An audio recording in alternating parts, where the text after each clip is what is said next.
ಸಚಿವ ಸ್ಥಾನದ ಏನಾದ್ರು ಭರವಸೆ ಸಿಕ್ಕಿದೆಯಾ ಸರ್? ಸಚಿವ ಸ್ಥಾನದ ಏನಾದ್ರು ಭರವಸೆ ತಮಗೆ? ಏಕೆಂದರೆ ಬೆಳಗಾವಿ ಭಾಗದ ಪ್ರಭಾವಿ ಲಿಂಗಾಯತ ನಾಯಕರು ಹೌದು, ನಿಮ್ಮಿಂದಾಗಿ ಕಾಂಗ್ರೆಸ್ಗೆ ಒಂದಷ್ಟು ಓಟ್ ಬಂತು. ಈ ಕಾರಣಕ್ಕೋಸ್ಕರ ತಮಗೆ ಸಚಿವ ಸ್ಥಾನ ಕೊಡಲೇಬೇಕು ಅನ್ನೋ ಒಂದು ಒತ್ತಡ ಇದ್ದೇ ಇದೆ. ನಾವು ಬೇಡಿಕೆ ನೋಡೋಣ, ಅದ್ರ ಮುಂದಿನ ತೀರ್ಮಾನದಲ್ಲಿ ಅದ್ರ ಬಗ್ಗೆ ನೋಡೋಣ. ಈಗ ಅದ್ರ ಬಗ್ಗೆ ಚರ್ಚೆ ಬೇಡ. ಇಂಥ ಸಂದರ್ಭದಲ್ಲಿ ಅಂಥ ಚರ್ಚೆಗಳು ಅನಾವಶ್ಯಕ. ನಾನು ಯಾವುದೇ ಕಾರಣಕ್ಕೂ ಕೂಡ ಆ ವಿಚಾರವನ್ನು ನಾನು ಮಾಡಿಲ್ಲ. ಸರ್, ಶೆಟ್ಟರ್ ಅವರು ಈಗ ಬಿಜೆಪಿಗೆ ಹೋಗಿದ್ದು ಕಾಂಗ್ರೆಸ್ಗೆ ಎಷ್ಟು ಡ್ಯಾಮೇಜ್ ಆಗುತ್ತೆ ಸರ್? ನೋಡಿ, ರಾಷ್ಟ್ರೀಯ ಪಕ್ಷಗಳು ಅವೆಲ್ಲ ಬ್ಯಾಲೆನ್ಸ್ ಆಗಿ ಇರ್ತವೆ. ಒಬ್ರು ಹೋದಾಗ ಇನ್ನೊಬ್ರು ಬರ್ತಿರ್ತಾರೆ, ಹೋಗ್ತಿರ್ತಾರೆ, ಅವೆಲ್ಲ ನಡೀತಾ ಇರ್ತವೆ. ಅದ್ರ ಬಗ್ಗೆ ಏನು ಭಾಳ ದೊಡ್ಡದು ಈಗ ನನ್ನಿಂದನೇ ಎಲ್ಲ ಅನ್ನುವಂಥದ್ದು ನಮ್ಮ ಭ್ರಮೆ ಇಲ್ಲ, ನಾವು ಇರಬಾರ್ದು ಅಷ್ಟೇ.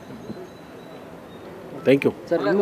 ಹುಬ್ಳಿ ಧಾರವಾಡ ಟಿಕೆಟನ್ನು ಕೊಡ್ತೀವಿ ಲೋಕಸಭೆಗೆ ಅಂತ ಹೇಳಿದ್ವಿ, ಬಟ್ ಆದರೂ ಅವರು ಅದನ್ನು ನಿರಾಕರಿಸಿ ಈಗ ಬಿಜೆಪಿಗೆ ಹೋಗಿರುವಂಥದ್ದು ಆಶ್ಚರ್ಯ ತಂದೆ ಅಂತೇಳಿ ಡಿ ಕೆ ಶಿವಕುಮಾರ್ ಅವರು ಹೇಳ್ತಾರೆ. ನಿನ್ನೆ ಅಷ್ಟೇ ಅವ್ರನ್ನ ಮೀಟ್ ಮಾಡಿರ್ತಾರೆ, ಅದಾದಮೇಲೆ ಬೆಳವಣಿಗೆಗಳಾಗುವಂಥದ್ದು ಕೆಲವೊಂದು ಕಡೆ ಗೊತ್ತಿರಲಿಲ್ವಂತ ಈ ರೀತಿ ಆಗುತ್ತೆ ಅನ್ನೋಂಥದ್ದು.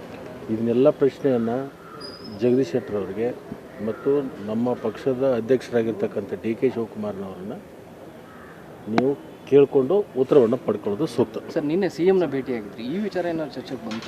ಇಲ್ಲ, ನಾನು ಕ್ಷೇತ್ರದ ಅಭಿವೃದ್ಧಿ ಬಗ್ಗೆ, ನಾನೊಂದು ಅಗ್ರಿಕಲ್ಚರ್ ಕಾಲೇಜ್ ಬಗ್ಗೆ ಅನುದಾನವನ್ನು ಈ ಬಜೆಟಲ್ಲಿ ಮೀಸಲಾಗಿಡಬೇಕು ಅಂತೇಳಿ ಪತ್ರ ಕೊಟ್ಟು ಅವರಿಗೆ ಹೇಳಿ ಬರಲಿಕ್ಕೆ ಹೋಗಿದ್ದಾರೆ. ಬಟ್ ಯಾವುದೇ ರಾಜಕಾರಣದ ಬಗ್ಗೆ ಚರ್ಚೆ ಇಲ್ಲ.